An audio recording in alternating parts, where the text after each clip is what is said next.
The first time I met the Whitmore family, I knew exactly what they saw when they looked at me. A mistake. The kind of woman who didn't belong in their world of polished marble floors, vineyard vacations, and quiet conversations about stock portfolios over $70 wine. I still remember standing in the foyer of their mansion in Greenwich, Connecticut, clutching a homemade apple pie like a peace offering. Daniel squeezed my hand. "Relax, Emma," he whispered. "They'll love you." But the moment his mother, Margaret Whitmore, opened the door, her smile didn't reach her eyes. "Oh," she said, glancing at my thrift store dress. "You're simpler than I imagined." That was the first insult. It wouldn't be the last. I grew up in Scranton, Pennsylvania. My father was a mechanic.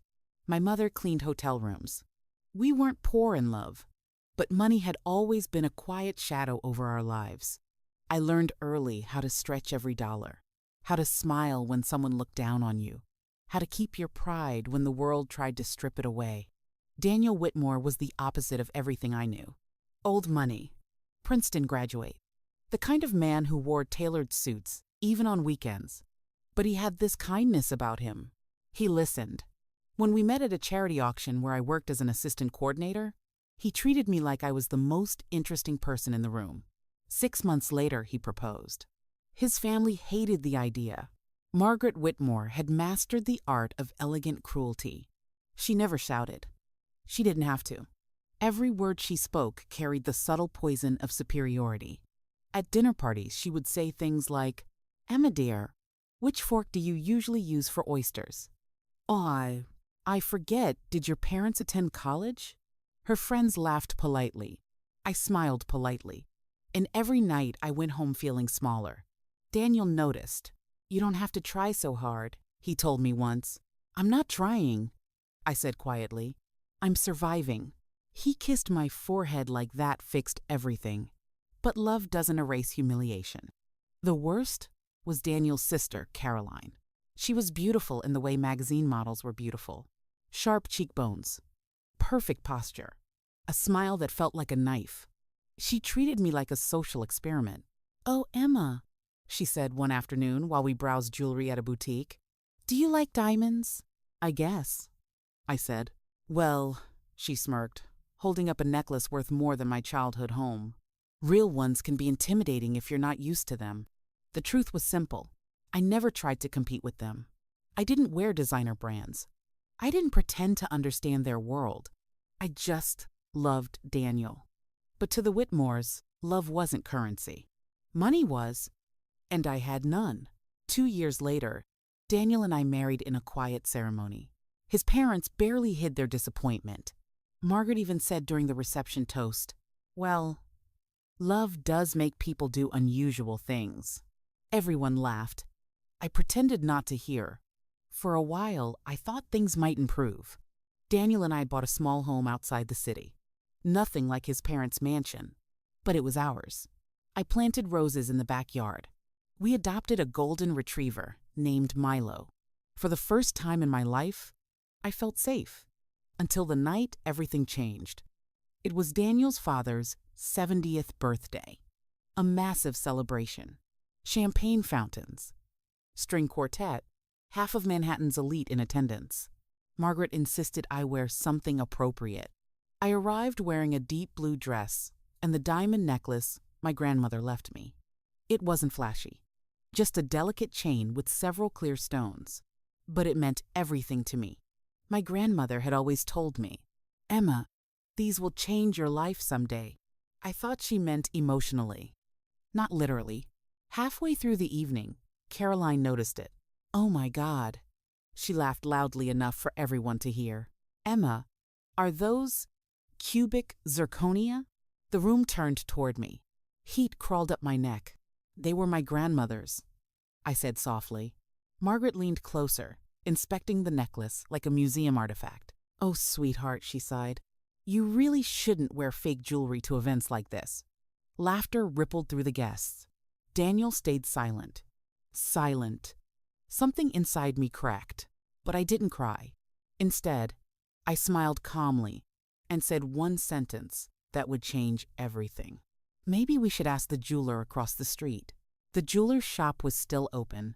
Bright lights glowed through the tall glass windows, like a stage waiting for its actors.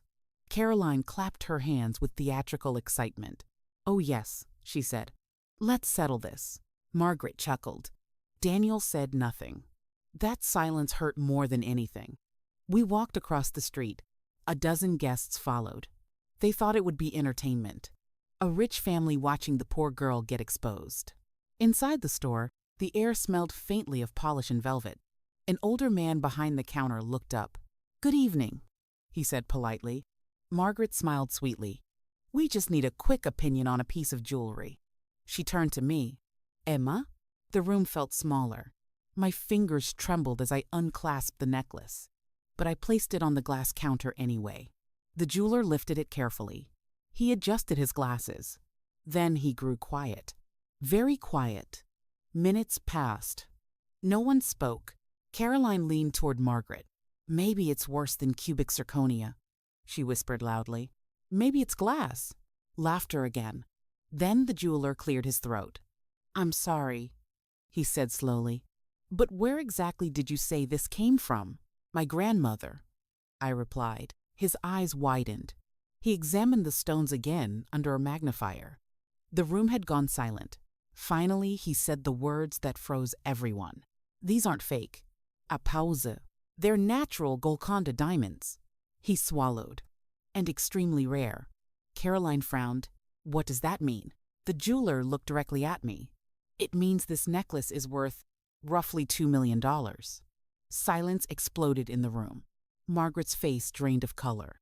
Caroline laughed nervously. "That's impossible." But the jeweler shook his head. "I assure you, I've been appraising diamonds for 40 years. He turned the necklace gently in the light. "These stones are museum quality." Every eye turned to me, but I wasn't looking at them. I was looking at Daniel. Because he wasn't smiling, he wasn't proud. He looked uneasy, almost afraid. That night, everything shifted. Not just their attitudes, their intentions. Margaret suddenly treated me like family. Caroline apologized with suspicious enthusiasm. Daniel insisted we keep the necklace in a safe. "Just for protection," he said, but something in his tone felt different. Over the next few weeks, the Whitmores' attention became suffocating. They asked endless questions about my grandmother, about where she got the diamonds, about whether there were other pieces. At first, I thought they were curious. Then I realized something worse. They were calculating. The real betrayal came 2 months later, when Daniel asked me to sign a document. "Just legal paperwork," he said casually. I trusted him, so I signed. 3 days later, I learned the truth. It wasn't paperwork. It was a post-nuptial agreement. One clause stood out clearly. All inherited assets belonging to Emma Whitmore would be managed by the Whitmore Family Trust, controlled by Daniel and Margaret. I confronted him that night. "You lied to me." Daniel looked tired. "It's just for protection." "Protection from who?" "From people who might take advantage of you." My chest tightened. "You mean, like your family?" The next morning, the necklace was gone, removed from the safe, transferred to the trust vault. Legally, irrevocably. Because of the paper I signed, that was the moment I understood something terrifying. I hadn't married into a family. I had walked into a trap, and the man I loved had helped build it. For 3 days after the necklace disappeared, I barely spoke. Not to Daniel. Not to anyone. I moved through the house like a ghost inside my own life. Daniel mistook my silence for surrender. That was his first mistake. At night, I lay awake replaying everything. The party, the laughter, the jeweler's voice, the contract I signed without reading, and Daniel's calm, rehearsed explanations afterward. "Emma, it's just financial structure. Emma, it protects us both. Emma, you're overreacting." But something about his eyes had changed. There was calculation behind them now, and once you see calculation, you can never unsee it. On the 4th morning, I made coffee and sat across from him at the kitchen table. I smiled. "Maybe you're right," I said softly. Daniel blinked in relief. "You mean that?" "Of course." I nodded. your family understands money better than I do." His shoulders relaxed. That was his second mistake. People underestimate quiet women. They assume silence means weakness. But silence is often where strategy is born. I began observing everything. Margaret's phone calls, Caroline's endless bragging about the family investments, Daniel's late-night meetings with the Whitmore family attorney, Richard Callahan. I listened more than I spoke, and slowly pieces began to fit together. The diamonds weren't the real prize. They were the bait. 2 weeks later, I visited the jeweler again. Alone. He recognized me immediately. "The diamond necklace," he said carefully. "Is everything all right?" I smiled politely. I actually came for information. We spoke for nearly 2 hours. And by the time I left, I knew something the Whitmores didn't. Something my grandmother had hidden carefully. The necklace wasn't a single heirloom. It was part of a larger collection. A collection my grandmother never told anyone about, except me. I remembered the day she gave me the necklace. I had been 17. She pressed it into my hands and said, "Emma, this is only the beginning. One day you'll understand." At the time, I thought she meant emotionally, but she had meant something very different. That night, I drove back to Scranton, to the small house my parents still owned. And in the attic, inside an old sewing box, I found it. A leather notebook, my grandmother's handwriting. Inside were detailed records, receipts, certificates, and most importantly, locations, safety deposit boxes. 7 of them, across 3 states. The Whitmores thought they had secured my inheritance, but they had only touched the surface. Over the next month, I visited every single bank. Quietly, patiently, the clerks opened the boxes one by one. Inside them were diamonds, loose stones, necklaces, rings, bracelet, each piece more valuable than the last. When the final appraisal report arrived, I stared at the number for a long time. $26 million. I could have taken the money and disappeared. Divorced Daniel. Started over somewhere quiet, but something inside me had already changed. The humiliation at that party still burned like acid in my chest. Their laughter, their greed, Daniel's betrayal. Revenge isn't born from anger. It's born from clarity. And suddenly, I saw everything clearly. The Whitmores didn't just want my diamonds. They wanted control, status, ownership. They wanted to turn me into an asset. So I decided to give them exactly what they wanted. Control. Just not the kind they expected. I began moving the diamonds, not selling them. Not yet. Instead, I transferred ownership through shell companies, trusts, private holdings, all perfectly legal, all completely invisible to the Whitmore family. Meanwhile, I played my role perfectly. The naive wife, the grateful daughter-in-law, the woman who didn't understand finance. Margaret praised my maturity. Caroline bragged to her friends that she had trained me. Daniel believed everything was finally stable. They had no idea. The board was already set, and every piece was moving exactly where I wanted it. Revenge requires patience, but patience rewards the prepared. And I had just begun. 6 months later, the Whitmore family hosted their annual charity gala. It was the same ballroom, the same crystal chandeliers, the same elite guests sipping champagne and pretending generosity could be purchased. But this time, everything was different. Because this time, I controlled the room. They just didn't know it yet. Margaret approached me near the entrance. Her smile was warm now, possessive. "Emma, darling," she said, adjusting the sleeve of my designer dress. "You've really blossomed." Of course I had. Because the dress she admired? I bought the company that designed it. Caroline appeared beside her. "Mother, have you seen the new valuation report?" Margaret nodded proudly. "Yes. The necklace alone is now estimated at $2.4 million. They both glanced at me like I should be grateful. Grateful they had taken it. Grateful they had protected it. I smiled sweetly. "That's wonderful." Across the room, Daniel spoke with investors. His confidence had returned over the past few months.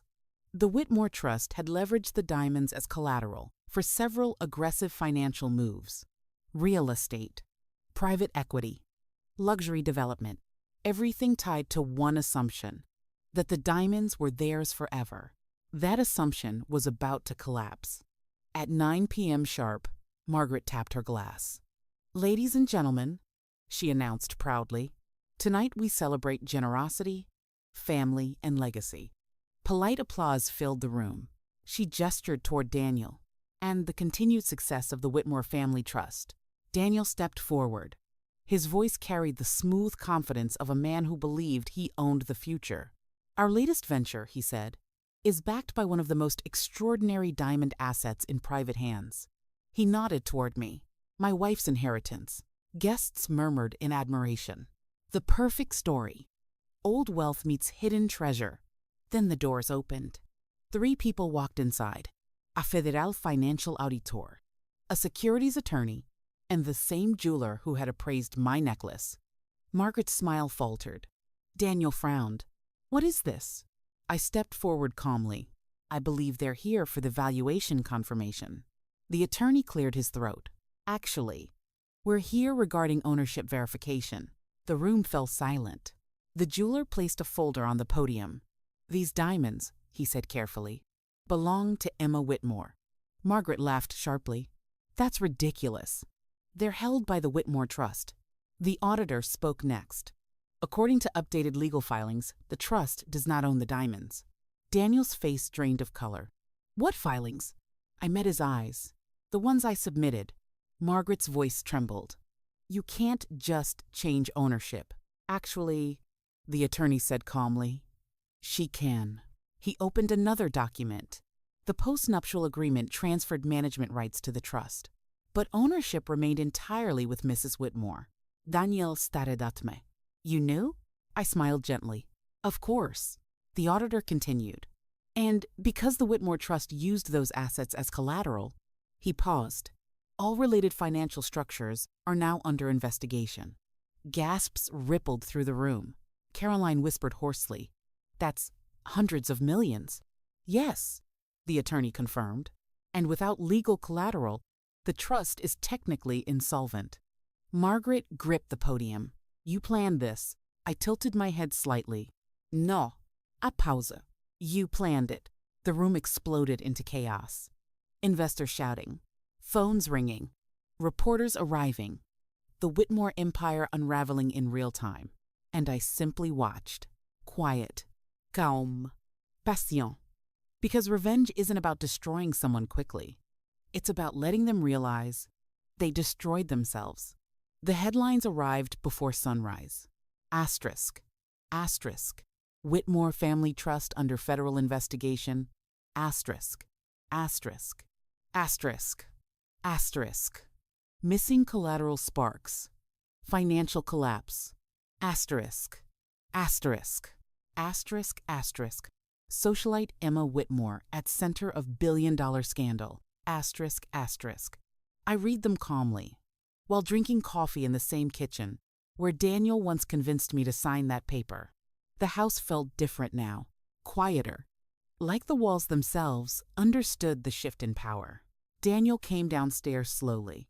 He looked 10 years older. "Emma," he said. My name sounded unfamiliar in his mouth. For a long time, neither of us spoke. Finally, he asked the only question that mattered. "Why?" I considered the question carefully. Because revenge isn't just about anger. It's about truth.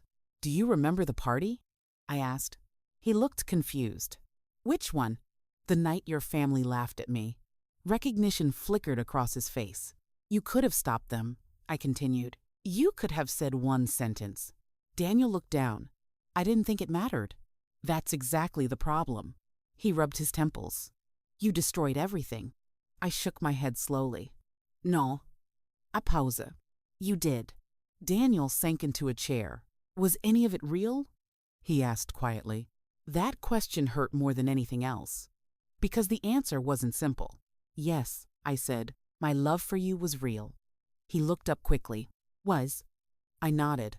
"But love requires respect, and you traded mine for money." Another silence filled the room. Then Daniel asked the question he had been avoiding. What happens now? I slid a document across the table. Divorce papers. Already signed. Already approved. Daniel stared at them. You're taking everything. I smiled faintly. No. I stood up and walked toward the window. Sunlight poured across the garden. The roses I planted were finally blooming. I'm taking what was always mine. Daniel left the house that afternoon. Margaret's mansion was already surrounded by investigators. Caroline had fled to Europe. The Whitmore name was collapsing faster than anyone expected. But the strangest part? I didn't feel triumphant. I felt peaceful. A week later, I returned to the jeweler. He placed the necklace on the velvet cloth again. Do you plan to sell it? He asked. I shook my head. No. Why not? I fastened it gently around my neck. Because it reminds me of something important. He smiled politely. And what's that? I looked at the diamonds sparkling under the lights. They thought these stones were valuable because of money. I paused. But the real value was what they revealed. The jeweler tilted his head. Which was? I smiled. The truth about people. That night, I walked alone through the quiet streets of Manhattan. No reporters. No headlines. Just the steady rhythm of footsteps on pavement. The city didn't care about revenge. It simply kept moving. And as I looked at the reflection of the diamonds in a dark shop window, I finally understood something my grandmother had tried to teach me years ago. Wealth isn't power. Diamonds aren't power. Revenge isn't power. Power is knowing your worth, even when the world tries to laugh at it. Some people think revenge changes the past. It doesn't. The laughter still happened. The betrayal still happened. The humiliation still happened. But revenge does something far more dangerous. It removes the illusion people hide behind.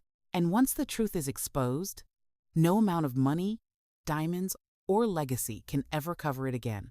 Because in the end, the most valuable thing in the world isn't wealth. It's the moment someone realizes they underestimated you.